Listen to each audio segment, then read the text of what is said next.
In this video, now I am going to explain unions. So union definitions and what the uses of unions and unions ఒక basic programme ఎలా implementation చేయాలో క్లియర్గా ఈ వీడియోలో చూద్దాం. Before going to the union concept మీకు structures concept మీకు తెలిసి ఉండాలి. సో ఆ స్ట్రక్చర్స్ కాన్సెప్ట్ నేను ఆల్రెడీ మన ఛానల్లో ఉంటుంది, ఒకసారి చూడండి. అది ఇక్కడ యూనియన్ కాన్సెప్ట్ డెఫినేషన్ ఒకసారి చూద్దాం. Union is an user defined data types in C program language. It is collection of variables of different data types in the same memory location. ఇది ఏం చేస్తుందంటే డిఫరెంట్ టైప్ ఆఫ్ డేటాని store చేస్తుంది same memory లొకేషన్లో.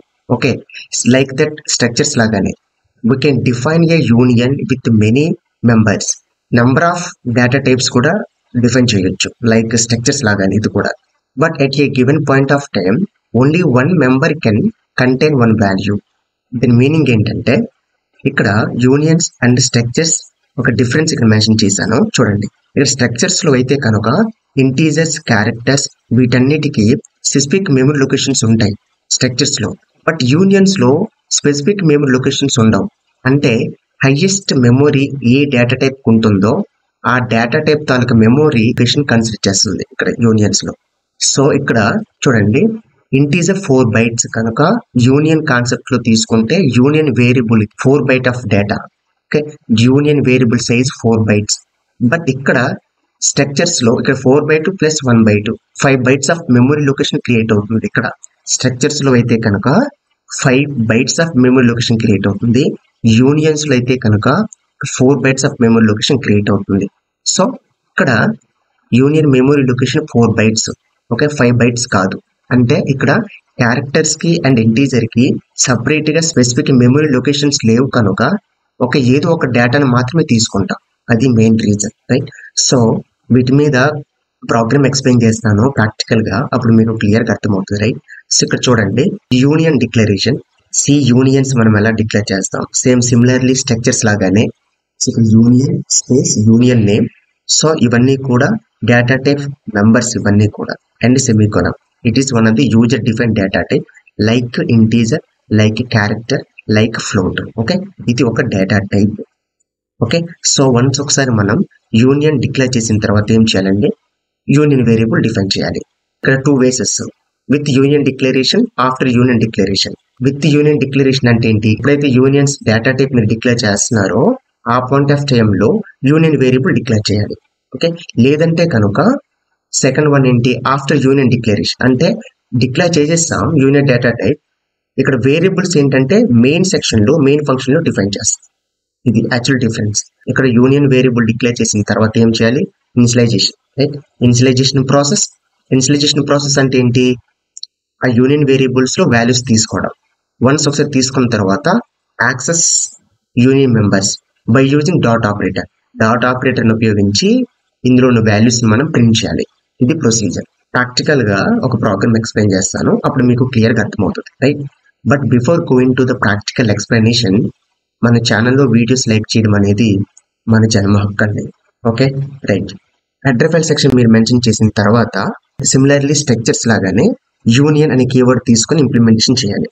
So union అని define చేసిన తర్వాత ఇక్కడ నేను ఒక కీవర్డ్ తీసుకుంటాను, data, opening brackets, closing brackets, and ఇక్కడ సెమీకోలన్ మెన్షన్ చేయాలి. So it is the declaration of union declaration.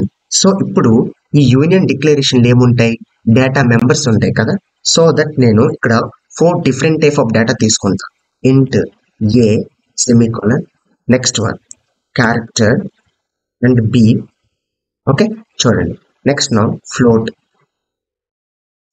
C, integer, character and float. Clear?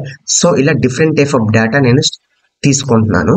But ఇక్కడ యూనియన్స్ ఏమవుతుందంటే చూడండి, ఇక్కడ ఇంటీజర్ 2 byte అండి, క్యారెక్టర్ వేరియబుల్ సైజ్ 1 byte, ఒక float variable c దీని సైజ్ 4 byte.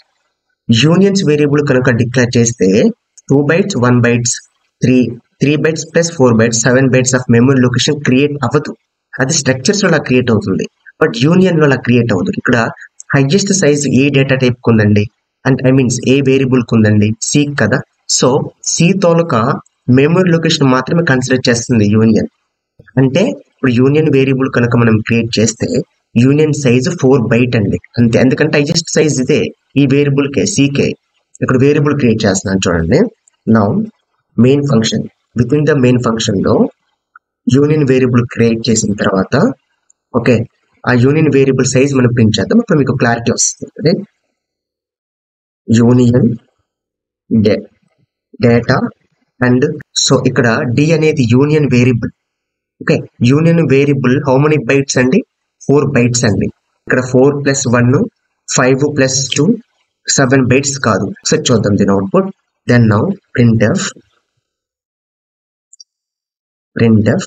దెన్ నౌ ఇక్కడ with in the double quote లో %t నౌ ఇక్కడ సైజ్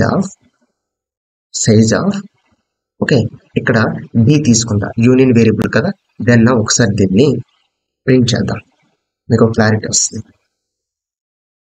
క్లియర్? సో చూడండి చెక్ చేస్తున్నాను, నో మిస్టేక్. సో ఇక్కడ CLRS మెన్షన్ చేద్దాం. ఓకే సో వన్స్ ఒకసారి చెక్ చేద్దాం, నో మిస్టేక్స్. చూడండి 4 బైట్స్. ఓకే ఇది యాక్చువల్లీ యూనియన్. ఇన్ కేస్ మీకు స్ట్రక్చర్స్ తీసుకుందాం చూడండి. స్ట్రక్ట్ కూడా స్ట్రక్ట్ అని డిఫైన్ చేస్తాం.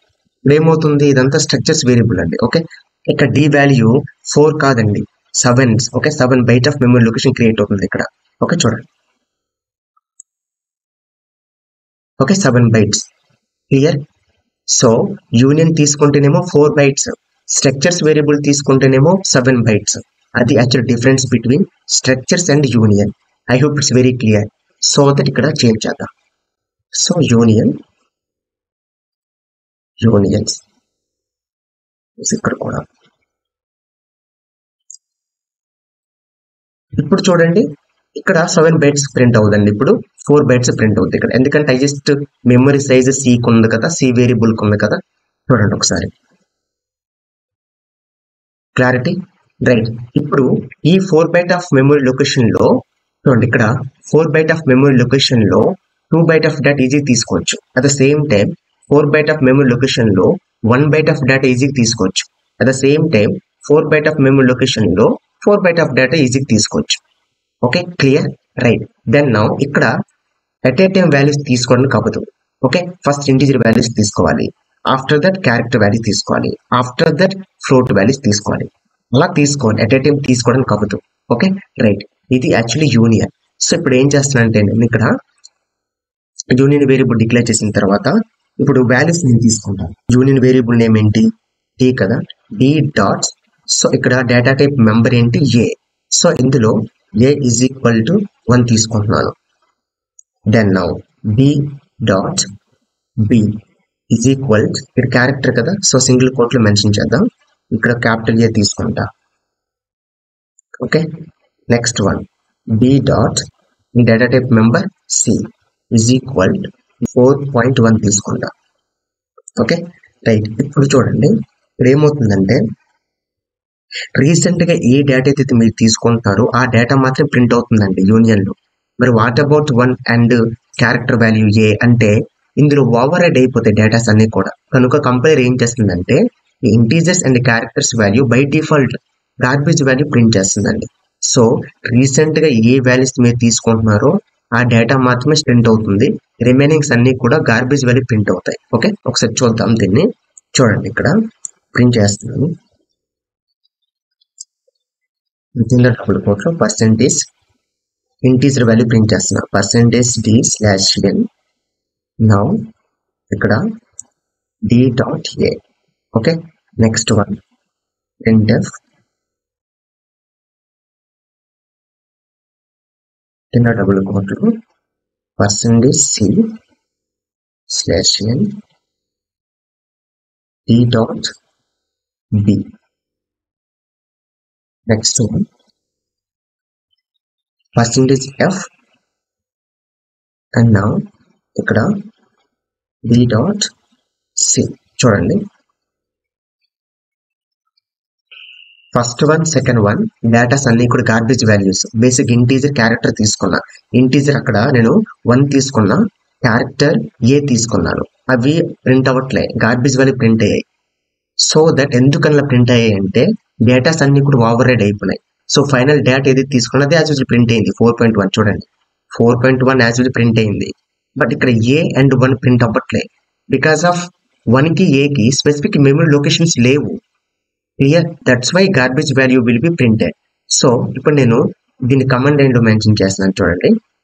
ఇప్పుడు ఏమవుతుంది, రీసెంట్ వాల్యూ ఏది ఏ కదా, సో ఏ వాల్యూ ప్రింట్ అవుతుంది ఇక్కడ చూడండి. దీన్ని కూడా కమాండ్ లైన్ లో మెన్షన్ చేస్తున్నా. ఇప్పుడు రీసెంట్ వాల్యూ ఏ కదా, సో ఏ ప్రింట్ అవుతుంది చూడండి. ఏ వాల్యూ ప్రింట్ అయింది. క్లియర్. సో ఇలా యూనియన్ లో రీసెంట్ గా ఏ డేటా అయితే మీరు తీసుకుంటారో ఆ డేటా మాత్రమే ప్రింట్ అవుతుంది. ప్రీవియస్ డేటాస్ అన్ని కూడా ఓవర్ రైడ్ అయిపోతాయి, గార్బేజ్ వాల్యూస్ ప్రింట్ అవుతాయి. అది యాక్చువల్లీ యూనియన్స్ కి స్ట్రక్చర్స్ కి difference. So I hope it's very clear. ఏమైనా డౌట్స్ ఉంటే కనుక కమెంట్ సెక్షన్ లో మీరు మెన్షన్ చేయండి. సో డెఫినెట్లీ మీకు ఆన్సర్ చేస్తాను. Thank you.